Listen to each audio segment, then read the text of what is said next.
تو اس لیے اللہ رب العالمین نے ارشاد فرمایا قال ربکم ادعونی استجب لکم، پکارو مجھے تمہاری دعا سنوں گا، لیکن قریب آؤ نا، قریب آؤ نا، میرے خدا قریب ہے نا، دعویٰ کرو گے کہ ہم بھی قریب ہیں؟ کون ہے جو دعویٰ کرے گا کہ میں رب کے قریب چلا گیا ہوں؟ ہاں وہ قریب ہے، وہ قریب ہے۔ آپ میں سے جو قریب گیا وہ سنتا سنتا گیا، وہ مانتا مانتا گیا، جب قریب ہو گیا تو حکم ہو گیا جب تم مانتے مانتے یہاں پہنچے نا، اب ہم تمہاری بھی مانیں گے۔ حدیث پاک میں نہیں آتا من کان للہ کان اللہ لہ،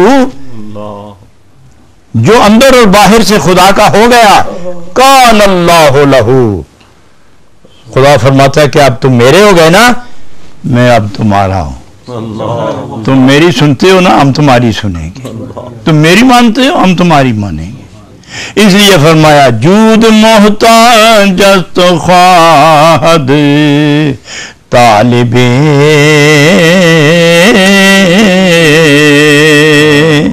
ہم چنانکہ توبہ خواہد تائب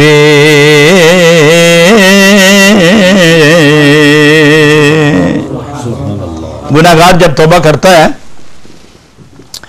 تو توبہ رجوع اللہ کو کہتے ہیں، اللہ کی طرف مڑ جانا، تو رحمتیں انتظار کرتی ہیں کہ یہ اس طرف واپس آ جائے تاکہ اس پر رحمتیں برس جائیں، وہ بھی انتظار کرتی ہیں۔ حبیب اجمی کے متعلق مشہور ہے کہ وہ سود خور تھا، شرابی تھا،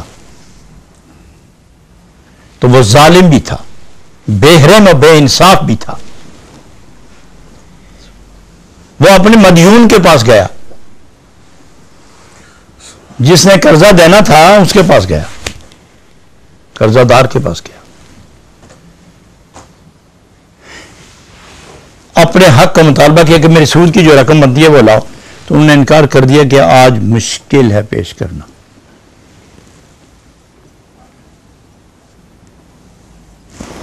تو انہوں نے کہا کہ اگر تیرے پاس کچھ نہیں تو یہ تیری ہنڈی میں گوشت پک رہا ہے، یہ کہاں سے لائے ہو تم؟ تو خاتون خانہ نے اتنا کہا، خاتون خانہ نے کہا کہ 3 دن سے بچے بھوکے تھے، یہاں مرے ہوئے گدھے کا گوشت لائے ہیں ہم، اور وہ ان کے لیے پکا رہے ہیں، بچوں کو پتہ نہیں ہے۔ تو وہیں خاموش ہو کے نا اس کے دل پر ہیبت الہی طاری ہوئی، خوف و خشیت نے قبضہ کیا، آنسو ٹپک پڑے، توبہ کرتا ہوا اٹھتا بیٹھتا واپس آیا۔ آگے راستے میں بچے کھیل رہے تھے، تو ایک دانا بینا بچے نے آواز دیا کہ میرے عزیز ساتھیوں راستے سے ہٹ جاؤ۔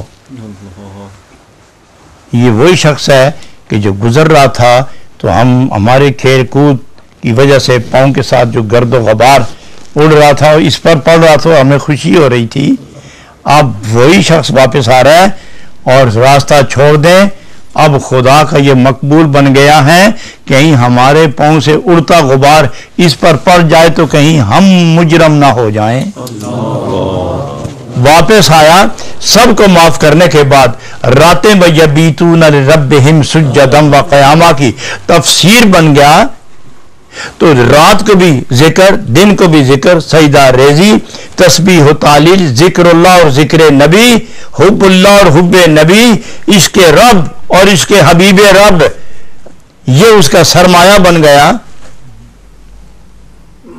تو پھر وہ مقام ملا کہ لاکھوں گناہگار انسان حبیب اجمی کے ہاتھ پر توبہ کر کے خدا کے بندے بن گئے۔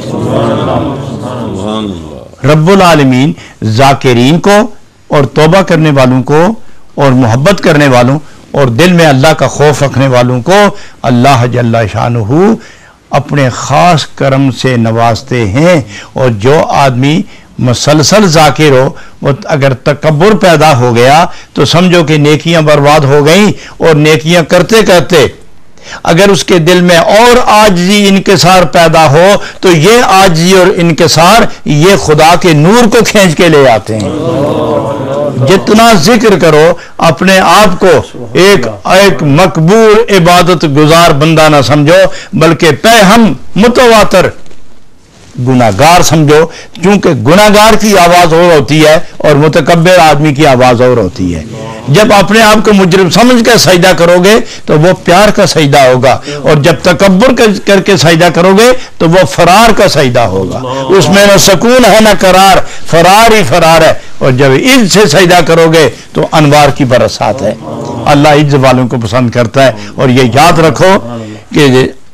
رکھو کہ اللہ کی بخشش مغفرت یہ انتظار میں ہے کہ گناہگار منہ کھولے مانگے تاکہ میں خوشی سے اس کو کرم کر دوں. اور حقیقت یہ ہے کہ اگر گناہگار نہ ہوتا تو خدا کے کرم کو کون تماشا دیکھتا، اور اگر مغفرت نہ ہوتی تو یہ گناہگار بخشے نہ جاتے، اور گناہگار نہ بخشے جاتے تو وہ مغفرت کا خزانہ کس لیے اس نے رکھا ہوا ہے. اور کوئی چیز اللہ نے بے مقصد بنائی ہی نہیں، کوئی شے بے مقصد نہیں بنائی. جب اس نے اتنی بڑی بخشش، جود و عطا، کرم کا سمندر رکھا ہوا ہے اور ایک قطرہ بھی کسی کو نہیں دیتا تو پوچھے گا نہ کوئی کہ یہ رکھا بھی اس لیے ہے. تو جب وہ گناہگاروں کو تقسیم ہونے لگے تو پھر فرماتا ہے آج کے دن کے لیے رکھا ہوا تھا کہ یہ سر سجدے میں رکھیں گے، توبہ کریں گے، ہم دریائے محبت میں، دریائے کرم میں، جود و کرم کے سمندر میں ہم طوفان برپا کر دیں. وہ گناہگار جو گناہ کرے اور تکبر بھی کرے اور توبہ نہ کرے، خدا اس سے بہت نفرت کرتا ہے. اور وہ گناہگار جو گناہ کرنے کے بعد فوراً توبہ کرے اور رو کے خدا کے حضور سجدہ ریزی کر لے، خداوند تعالیٰ اس نیکوکار متکبر سے اس گناہگار کو زیادہ پسند فرماتا ہے. تو حکم بھی یہی ہے کہ 100 بار بھی گناہ کرو واپس آؤ رب کی طرف. تمہارا رب تمہاری سوچ سے بہت آگے ہے. واپس آؤ گناہ کر کے، تمہارا رب تمہارے تمام سوچ و فکر کے دائرے سے بہت آگے ہے، اور اس کے کرم کی انتہا نہیں. اگر اس کے کرم کی انتہا ہوتی تو پھر وہ خدا کا کرم نہیں سمجھا جاتا. خدا کی اپنی ذات کی انتہا نہیں، اس کی کسی صفت کی انتہا نہیں ہے. رب العالمین ہمیں توبہ کی توفیق نصیب فرمائے، اور ہر روز ذکر و فکر کی لذتوں میں خدا ہمارے دل، روح اور دماغ اسیر رکھے، اور زبان مبتلائے ذکر رکھے، اور دل مبتلائے محبت رکھے. سینہ ہمیشہ نبی پاک کی محبت کا گنجینہ بنا رہے.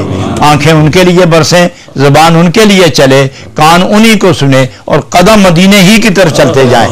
اللہ تعالیٰ مجھے اور آپ کو اور تمام نور ٹی وی دیکھنے والوں، سننے والوں کو دو جان کی خوشیاں اور برکات اور محبت کے دریا میں غوطہ زنی کی توفیق عطا فرمائے. وآخر دعوانا ان الحمدللہ رب العالمین. آمین. الحمدللہ رب العالمین، والصلاة والسلام علی سید الانبیاء والمرسلین وعلی آلہ واصحابہ اجمعین برحمتک یا ارحم الراحمین.